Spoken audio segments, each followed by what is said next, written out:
Hello, Bill. Good morning, Matt. Welcome to the DMZ, everyone. It is the week before Christmas, and we are here. And by the way, let's just let everyone know there will be a very special DMZ show between Christmas and New Year sometime, where Bill and I are going to be talking about the year that was and have some special stuff. So stay tuned for that. But for now, Bill, how are things in northern DMZ? Things are fine. I had a little bit of a staycation. So forgive me if my eloquence and brilliance is not as sharp as usual. I was a little bit out of the game for a few days. But I did keep my eye on Twitter enough to learn from you that we're in a death struggle between Duck Dynasty and Pajama Boy. What a year it's been! It's been an amazing time. And by the way, I'm very tired. I've been up since 4 a.m. I was talking about Duck Dynasty on Morning Joe this morning. So how'd that go? It's not a joke. Well, let me just say, first of all, I think it's amazing that my last week has been dominated by Pajama Boy, Duck Dynasty. Is the question over whether or not Die Hard is a Christmas movie. Save that for the holiday show. And the question, we'll talk about that on the holiday show, and whether or not Santa's black or white, or Jesus is white. So, I mean, these have been the topics that I've really delved headlong into. But I am tired. As I said, I was on Morning Joe this morning, and I've been up since 4. So you and I, we're going to be. It may not be up to par. I do hope it's better than last week. Bill, we got criticized in the comment sections. Our loyal listeners were not happy with last week's episode. Why not? What could that was Blinding Heads gold. What could be the problem? It was a very sleek episode. It was tight. It was about a half hour long. And I think they like the banter and the longer form conversations that we have, like we're having right now. So if I'm understanding correctly, I didn't talk enough. I think that's it. Well, there was also concern that I did not talk about any football. Football. Okay. I understand the problem now. Okay. I just watched this way as part of my staycation. I did watch the Aussie Rules football grand final, which happened in September, but I held on to it until I got a moment to watch, and it was. I have a feeling Pajama Boy might have watched that too. I have been known to wear pajamas and drink hot chocolate. Do you have any onesies? I don't have a onesie pajama. I do have a matching set, top and bottom. I don't usually wear them, but I do sometimes. And I'm quite proud of my homemade hot chocolate, which I'm willing to share the recipe. If you don't think it would degrade your masculinity, I will happily share my hot chocolate recipe. See, that's the thing. I felt like, and I'm guilty of this as anybody, of casting Duck Dynasty and Pajama Boy as being this, binary choice. But as I noted, it's a false choice. In the words of the Duck Dynasty guy, Phil Robertson, I think it's perfectly fine and acceptable to love vagina. And I also think it's perfectly good to love hot chocolate.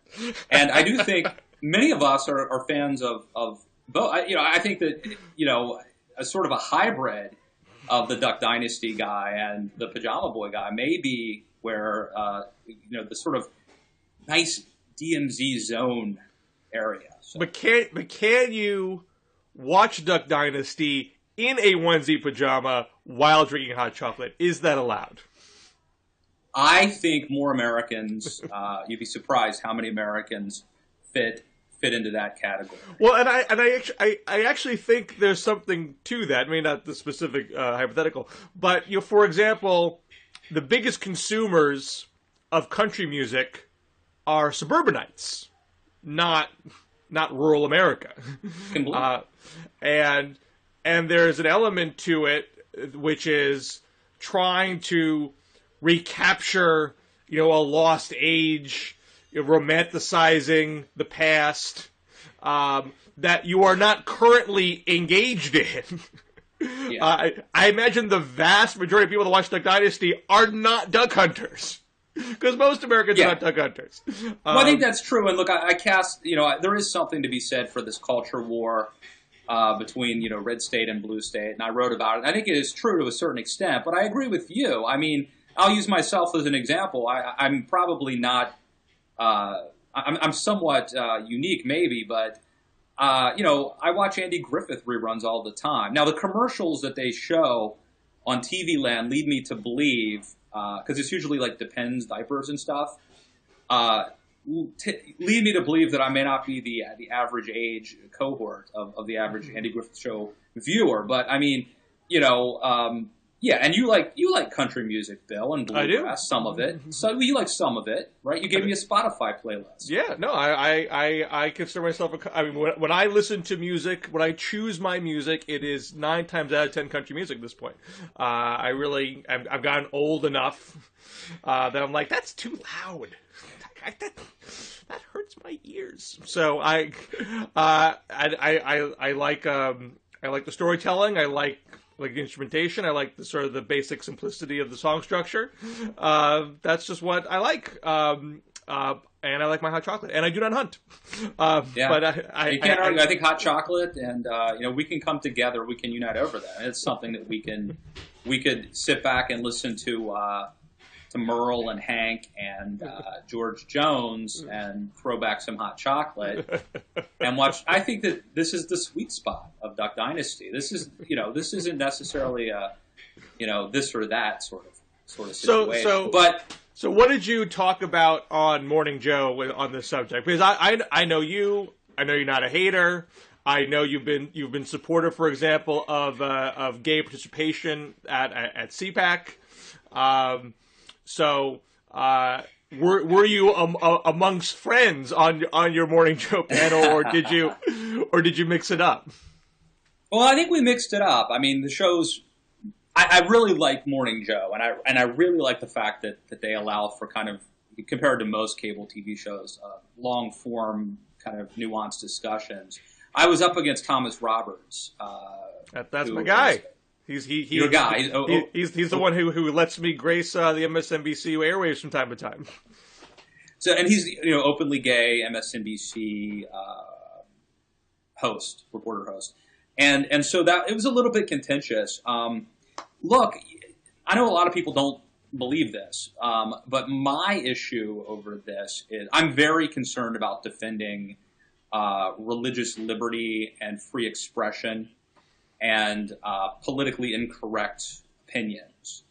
And while I do believe that A&E has the right to fire him, I believe this is part of a trend that I'm seeing, whereby if you express a position against homosexuality, for example, I think Orthodox Muslims, Buddhists, Christians, and Jews believe it's a sin, or at least not the ideal by design. If you express that position, you are called a homophobe, and you are drummed out of polite society, and you may even be suspended from your job. So I do worry that there is going to be this chilling effect. And so without making any value judgments about it, I was really concerned about defending that politically incorrect speech. But again, it sort of cast me on the side of defending everything that the Duck Dynasty guy said. Look, stylistically, maybe I'd probably rather hang out with Pajama Boy and watch Duck Dynasty than actually go hunting ducks. Certainly, if it was cold out, I would not like that. But anyway, I'm now a culture warrior, Bill. And I think this is the thing. I believe you have to choose sides. You can't be on the sidelines between Duck Dynasty and Pajama Boy. You have to choose. No, sadly, you chose Duck Dynasty. You cast your lot. I think you're right. It's Eric Erickson has this line. I'm trying to remember what it was. I wrote about it yesterday. You will be made to care. Well, and I think that it's impossible now to be a conscientious objector in the culture war. Even I've been dragged into this. What I don't understand about it, because Erickson's line on Twitter, which I saw you retweeted, was that the left will make you choose sides. And look, I totally agree that it's coming from the left to be upset at what the Duck Dynasty guy said, but there's plenty of politically correct shaming done on the right. I mean, the Dixie Chicks is sort of the classic example of that. And you can go back to, obviously, the whole McCarthyite issue in the it's 50s. Well, it's funny you mentioned the Dixie Chicks, because when we were talking about country music, I wanted to cite this line, and I know it's a segue, but I love it. They didn't write it. There's a singer-songwriter who did, but the line is, they sound tired, but they don't sound haggard. They got money, but they don't have cash. They got Junior, but they don't have Hank.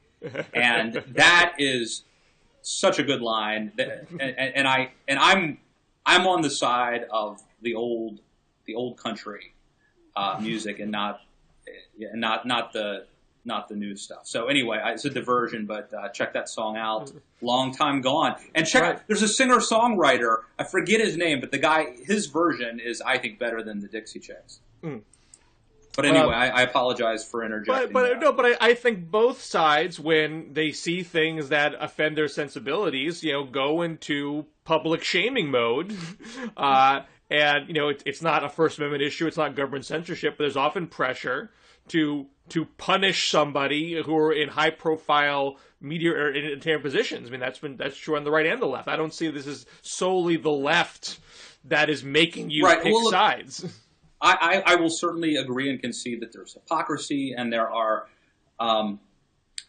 both sides sadly now have these boycott efforts and trying to get people fired, and so yes, that is true. I will say that I think the left has generally in the past tried to portray themselves, and I guess the right does this too, as all we want. So they say all we want is to be left alone. So the first move is to say, look, why can't I just love the person I love, man? Leave me alone. And so that's, I think a lot of us and a lot of people say, fine, just, that's, who am I to say? Who am I to judge, as Pope Francis said? But the problem is now it's to the point where if you are a devout Christian who's a florist, and you decline to, work on a gay wedding, you may be fined or jailed or sued. If you are the Boy Scouts of America and you say, look, it's our policy, we prefer, not to have openly gay scoutmasters, let's say. Maybe that's a good idea, maybe it's a bad idea, maybe I agree, maybe I don't.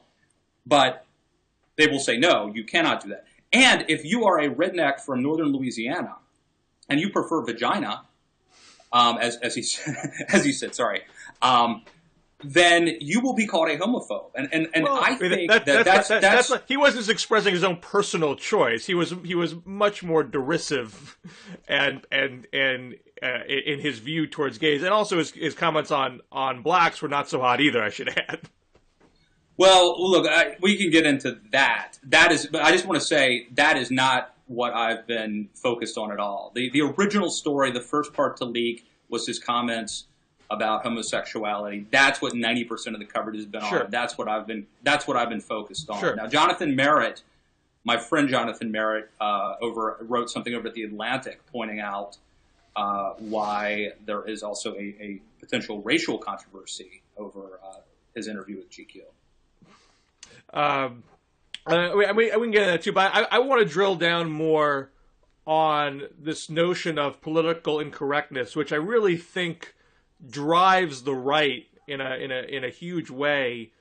And I'm going to put on my "I'm trying to help you" hat. Thank you. I really appreciate that. This is what's called concerned trolling for those paying attention, but I appreciate that. Am I incorrect in saying that sort of one of the glues of modern conservatism is to fight the fight against political correctness? That this is somehow detrimental to the discourse. It shuts down debate.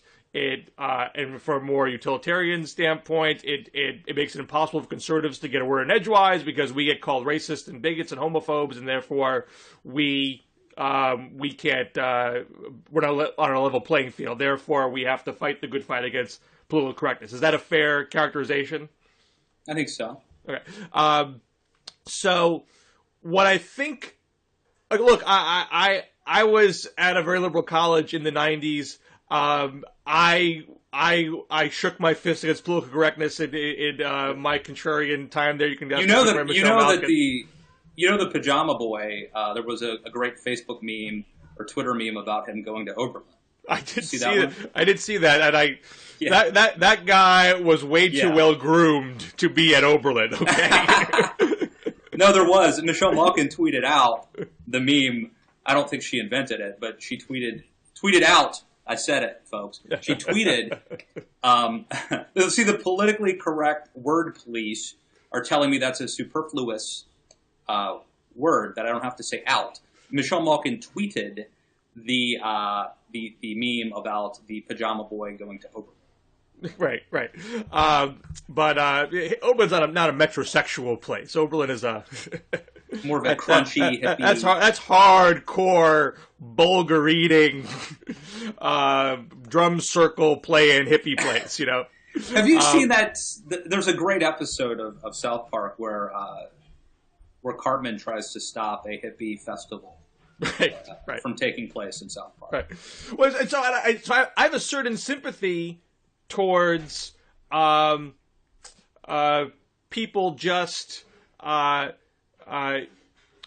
getting outraged over a comment here or there and not bothering to hear context, not bothering to have a dialogue. You know, I get that to a point, and I've been there myself. But what I find counterproductive for the right now, I mean, and you've talked about this yourself, that, you know, there are some issues regarding race and regarding gays in conservatism that need to be hashed out if conservatism is to be a more appealing ideology and have more diverse support and be in a good position for more diverse country, you know, demographically in the next 20 years. Well, let me explain though, the fact that I've been dragged into the cultural wars is indicative of the fact that the left has overreached. Because a year ago, I was calling out the right for things like when a National Review writer was teaching his kids to be afraid of black people, I called them out and said, I think this maybe is one of the few times when I did say somebody should be fired for something. I mean, that is just egregious and harmful. So I'm a hypocrite on that. I did not defend his unpopular speech. You're characterizing that as a loss for the left, that you're being alienated by this push, whereas I might say this is bad for the right because you're the ones who are, you know, down a few notches right now, who need to to show. I mean, like Rand Paul going out. I mean, Rand Paul is someone who said, we need to go to the black community and show them that conservatism is not harmful to them, is good for them, is not out to get them. I think he's been, you know, clumsy now he's going about it, but it's certainly the right idea. So it's not like it's just me on the left saying you guys need to, you know, do better at this. I mean, Rand Paul's saying it too. And so here you have situations like Duck Dynasty, like White Santa, which I would argue this is low-hanging fruit. You know, this is not about government policy. This is not about having to backtrack on fundamental principles of regulation or taxation. This is solely in the private sector. There's nothing antithetical to conservatism to say, you know what, there are different kinds of Santas all over the world that look different, and that's great. It is not anti-conservative to say, you know what, your religious beliefs are your beliefs, but it's harmful to gays to have it be denigrated in this way, and that's something I'm going to speak out against. Whether or not you should get fired from your job or not is another matter, but I'm going to put my emphasis on don't be bigoted towards gays, regardless of what happens to your job. But the right is so focused on fighting the PC battle that aspect gets deprioritized every time these issues flare up, and on the emphasis is on defending the quote-unquote politically incorrect, as if that is the most important thing. And I think that is a very bad signal to send if you are trying to show various racial and sexual minorities that you're not, hell-bent against them. When you prioritize the PC stuff, it signals the opposite. Well, look, I could talk a lot about that, but I would just say that sometimes, there's a time to focus on political victories, and there's a time to focus on principle, and sometimes those things are, mutually exclusive. Sometimes they align, and sometimes they don't. In my opinion, religious liberty, free exercise of religion, free speech, those issues. And I know, again, I do want to clarify, it is not a violation of free speech for A&E to suspend or fire Phil Robertson. They have the right to do that. But I do think that this has a chilling effect and it's part of a much broader issue where certain types of speech are being, I think, stifled. And I think essentially that there's a warning sign that says if you say something against homosexuality, even if it's based on a religious belief, tenet, or a political statement, you will be drummed out of polite society, you will be called a homophobe, and you may lose your job or be suspended. There will be a price to pay. And I think that's bullying. And I think it's bullshit. And whether this helps the Republican Party or not is immaterial to me. I think that there are certain times when you have to stand up and say what and defend something that you believe in. And for whatever reason, one of the issues that I am very concerned about is defending the ability of people without fear of coercion or retribution. Defending the people's ability to express politically unpopular, offensive, and politically incorrect statements. So whether or not this helps Republicans is not my top priority. Not Republicans, but conservatism. Let me separate out from the party per se. I mean, why would it be?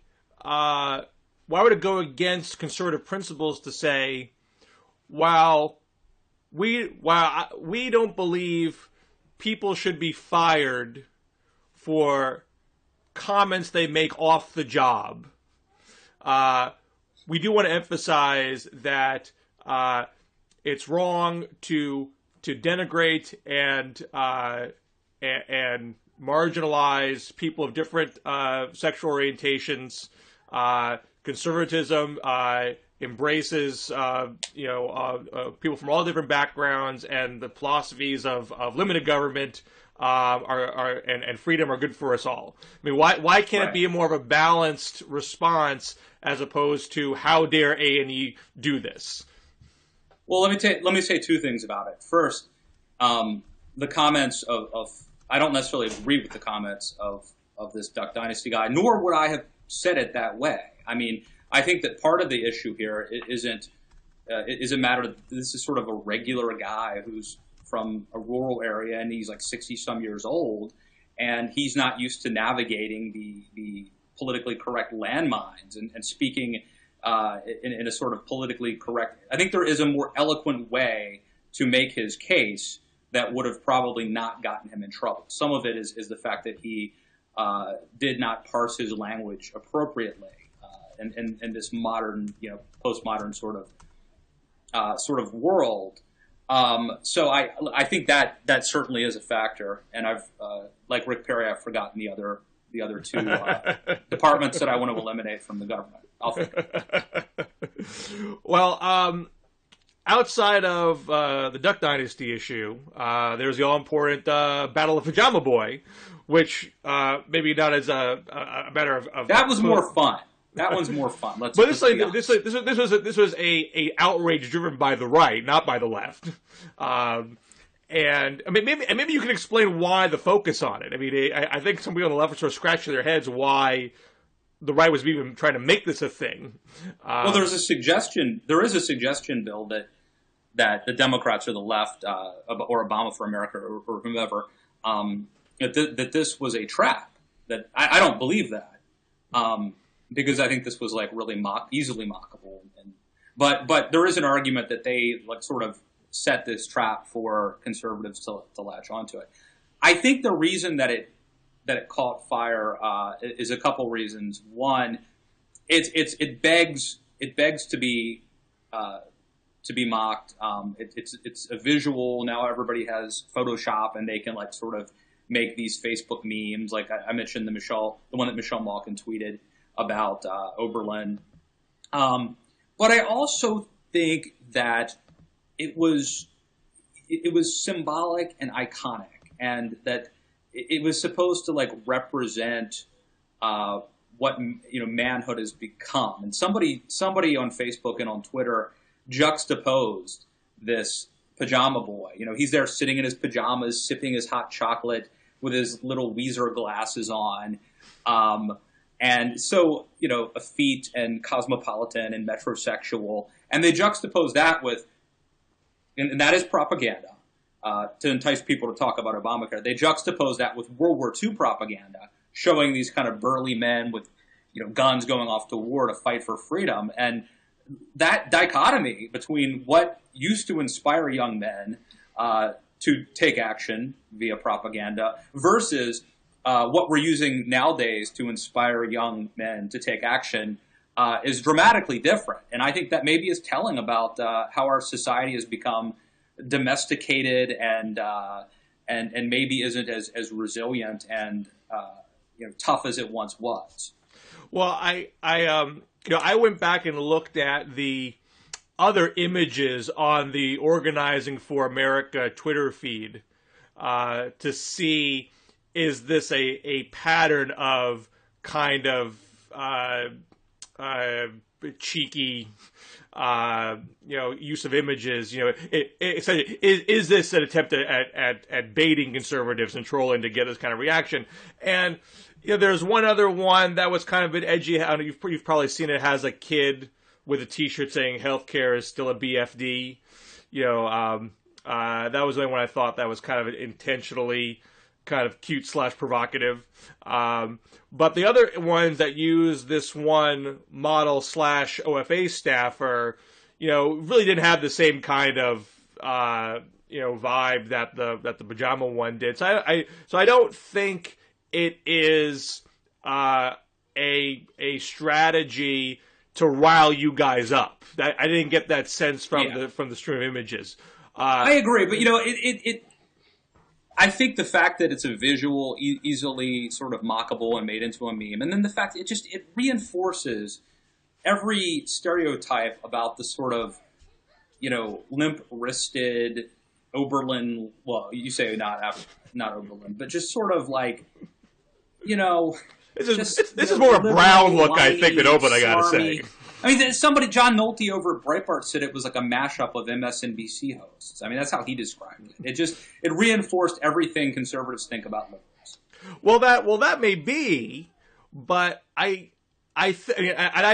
don't know enough about the effectiveness of this. Whether this is sort of being driven from something that's very, based on data and market research, or this was just kind of a one-off. I don't really know, but I do think that conservatives are looking at this whole enrollment campaign through a political lens.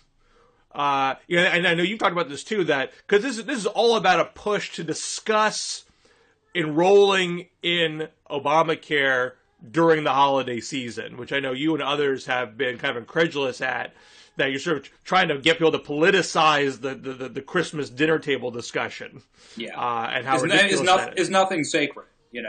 Right. And I don't think that is the place where this is coming from. This is not predominantly a political campaign, though you can't remove politics completely of anything. Right. But this is predominantly a implementation of policy. They're trying to implement the program, get people to sign up to the program, not win a political argument. And so in doing that, you got to go to where people are. And it may just be that, there's a pool of people who are under 30, so-called young invincibles. These are the folks who are going to be the hardest to sign up, who they need most to sign up. And it's not about trying to send an image of what masculinity should be. It's about trying to send out images of people relate to. All right, but do you want to really sign up? Or maybe I'm out of touch. I got a little gray hair now. But do you think that image is appealing to young people? Look, I'm 40. I'm 41. I don't. You're a man. I barely. But I'm 40. I'm a man. I don't proclaim to know if it's going to work, or if this is what 25-year-old guys all do now. I don't know. Well, for the sake of this nation, I hope not, because if there's ever a problem in the world where we need to kick somebody's ass, we could be in trouble if that's the typical 25-year-old. Well, I mean, look, we're not on the precipice of World War II. I mean, I'd rather be home sipping hot cocoa watching Andy Griffith reruns. Don't get me wrong. That's exactly but I want the someone point. else. This is maybe a sign of utopia that we're not on a war footing. We don't have to expect our young to be launched onto the front lines anymore. We are allowed to sit around and drink hot chocolate in pajamas. It's okay. It's enjoyable. Freedom does not last. I mean, unless you're willing to fight for it. If we want to be free, this is the irony. The catch-22 is if we want to be free to not care about stuff and drink hot chocolate and watch, Duck Dynasty, we need to have the ability to kick somebody's ass if needed. But the irony is, we were very flabby in 1914, we were very flabby in 1940. We had to do these sort of massive military preparedness campaigns to engage those battles. You got time, you got cushion. You can laze around for a bit. It's all right. No. The difference though is the average young man in 1940 was totally, was on a farm or something, or I mean, they were just like so much. They had it so much harder. Like they weren't like, all going to listen to like Arcade Fire and like, Beach House and stuff. I mean, these were like, they came up the hard way. And so I think that like, I think they were tougher than we are, Bill. I mean, let's say that's true. I mean, it could still be a so what kind of deal. I mean, the point is, as far as OFA is concerned, as far as Obamacare is concerned, what is it going to take to get people to sign up directly? Or I also think in this case, they're trying to get people who are more politically aware. How do you start a conversation with somebody who is not as politically aware, who may be uninsured, and try to get them to be insured? This is why I think there is such an emphasis on the holiday dinner table, the premise being that you're more likely to listen to a message from a trusted family member than a political advertisement or a news article or what have you. So if you can get the people who are politically aware to bring up the subject, I mean, again, not to have a debate about Obamacare, but to talk about the issue and say, you know what, it's actually important for you to get insured. It's good for you. It's good for the country. There's a reason why it's important to do this as opposed to just trying to pay the penalty and be on your way. I think that's what the emphasis is. It's not trying. I mean, this is there's been a long debate about advertising and images of women. There's a huge feminist push to get, say cosmetic advertisers to rethink the body images they put out to the world, how that affects women. And I think it's a very good argument that those are very bad images. But from the advertiser standpoint, they're saying, I don't care. I'm trying to sell cosmetics. I don't really care about your political issues. I don't really care if this does to partisan. I'm trying to sell lipstick. They will be made to care. They will be made to care, Bill. So the right's coming at this. So, I mean, whether it's just trying to mock Obamacare, mock Obama, or it's trying to have this sort of grander discussion about the state of masculinity and the toughness of America. There's a New Republic piece today saying they're fighting this so hard because they're so frightened about what this means about America demographically, and that their vision of manhood is not what is being embraced right now, and their politics don't speak to that. And so they're sort of, trying to stand athwart, the tide of history again. So, I mean, it's up to you to say whether is this an important battle to fight? I mean, if you're a feminist, it's an important battle to fight. You don't want to just take the advertiser's, capitalist incentive as the end of the discussion. If the right thinks it's so important that we have a more manly man society, you can have that fight. I don't think that is really the core of conservatism. Again, to go back to my earlier point, it's not about limited government. It's not about limited taxation. I would totally agree. I mean, I think these things, these are not philosophically conservative issues. I think they transcend that. I think these are arguably more important. I mean, the conservatives at this point who are fighting about these things are concerned about the survival of Western civilization, not advancing, Hayek's viewpoint or economic principles. I mean, these issues transcend political ideology. I mean, these are literally existential questions, and that's why they're so heated and so controversial. I mean, I'm not a pacifist. I mean, I don't say pacifism is a perfectly honorable ideology to hold. Just as a technical matter, there are wars that I have and would support, but I much prefer the current situation where we don't have a draft. We aren't all conscripted into military service at 21, and we have a volunteer army, and we prosecute military campaigns, I think, as needed and not wantonly. Right. And the vast majority of us, if we want to sit around drinking hot chocolate, we do that. I think there's a much higher quality of life right now. I totally agree. This is how, I want to live in a liberal society and a peaceful society. But I think the irony, of course, is, and this is at least a conservative worldview, is that there's this catch-22 where the more peace and prosperity that you enjoy, there isn't a temptation to become more secular, more libertine, and over time more weak, and over time less united. And eventually, if that happens, you could lose your freedom and lose your peace and prosperity. So it's very hard to sustain a free society.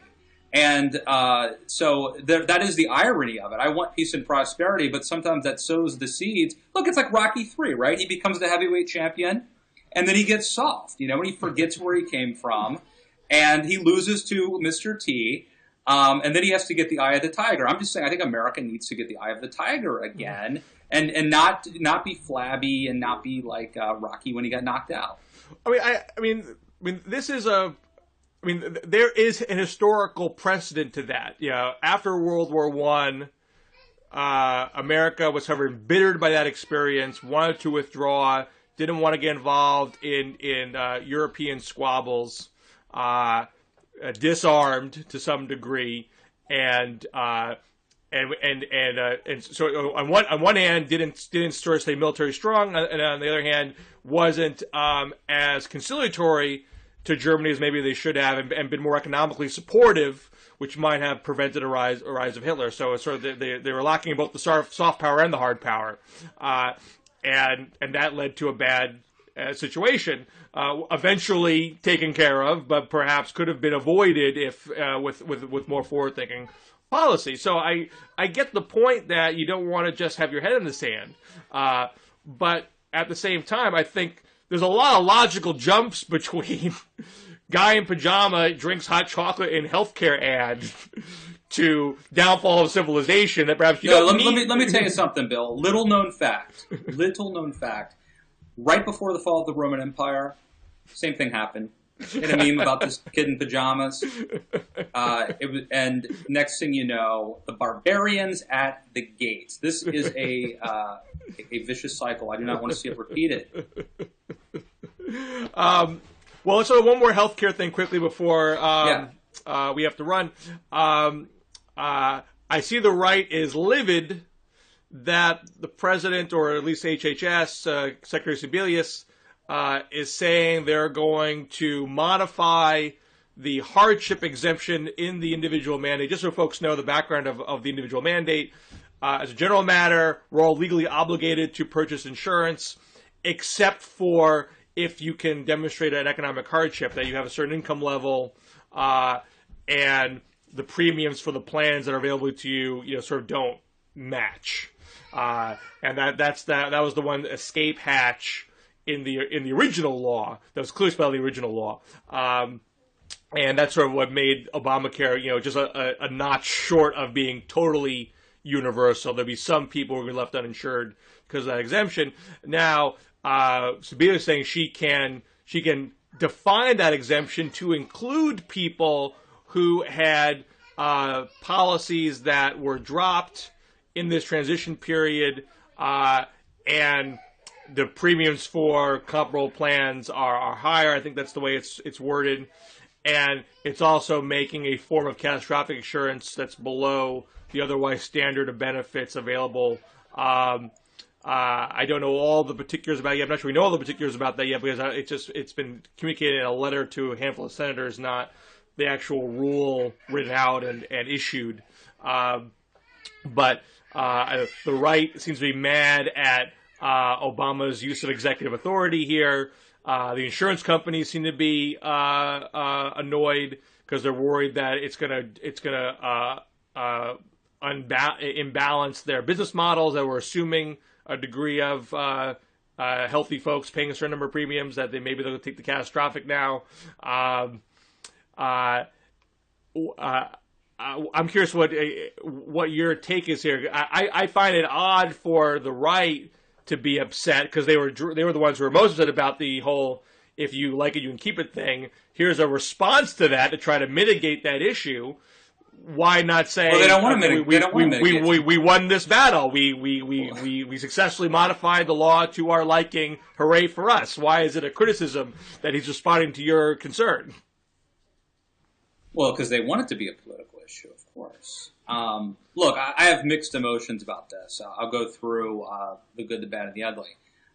First, if you lost your insurance, this is very good news for you. So we should be happy for you. You can now get this catastrophic insurance, and so I think that's a win. So we should be happy that those folks are taken care of. This is also a win politically for these red state Democrats who are being hammered over the if you like your plan, you can keep your plan line. Many of them repeated it on tape.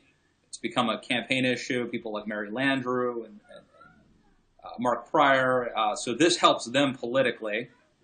I think that in the long run, this could be problematic. As you mentioned, it increases the adverse selection for the insurance companies, which messes up the pool and could have long-term consequences for Obamacare.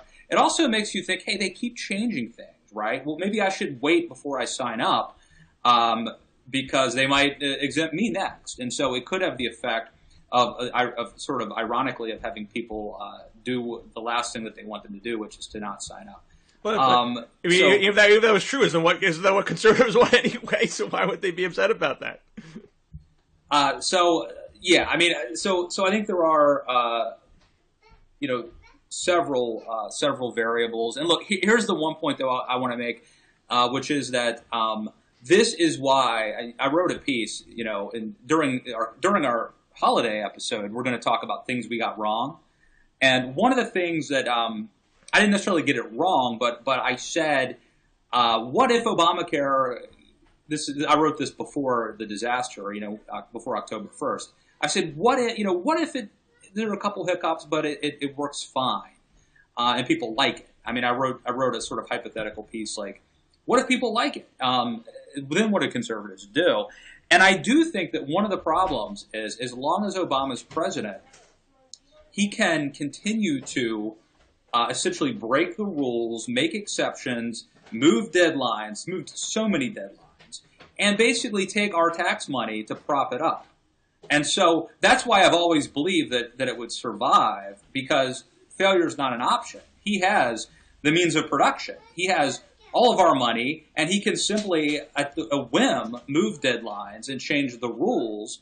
And the insurance companies, I really don't feel sorry for them. They supported this initially, and this is what happens when you make a deal with the devil, as they did with the left and going along with this thing. Eventually, the devil turns on you.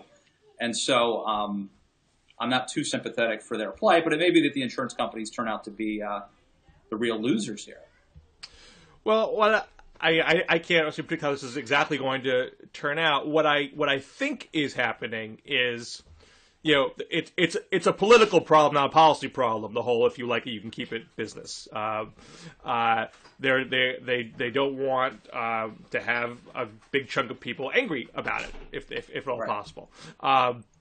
So how do you tamp down the anger without upending the basis of the program, that we need to get more healthy people into the insurance pool to bring down cost overall? And how do we have a system where we are regulating the insurance companies more, but they still get to make a profit? We're not running them out of business. I mean, those are the sort of the two pillars of, I think, of the program. And the first attempt at this was Obama's executive order that allowed insurance companies and state regulators to permit some flexibility in maintaining some of the substandard plans. And I think that was done to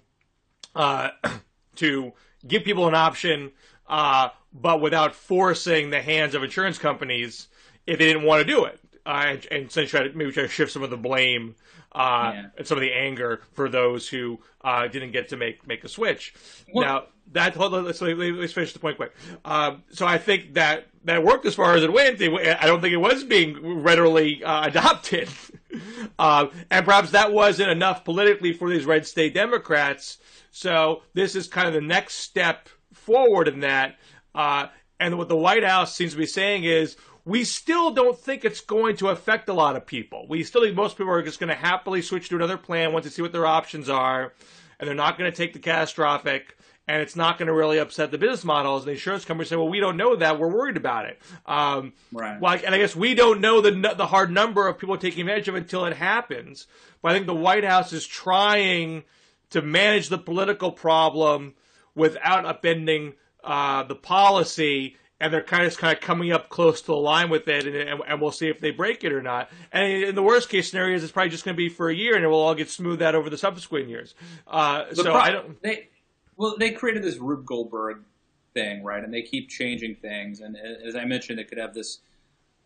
This could increase adverse selection, which is hugely problematic. But there's also the problem of, once you start making exceptions and giving certain people a pass, that creates winners and losers. And Avik Roy over at Forbes just tweeted, "Why is it fair to exempt previously insured people from the mandate, but not the previously uninsured?"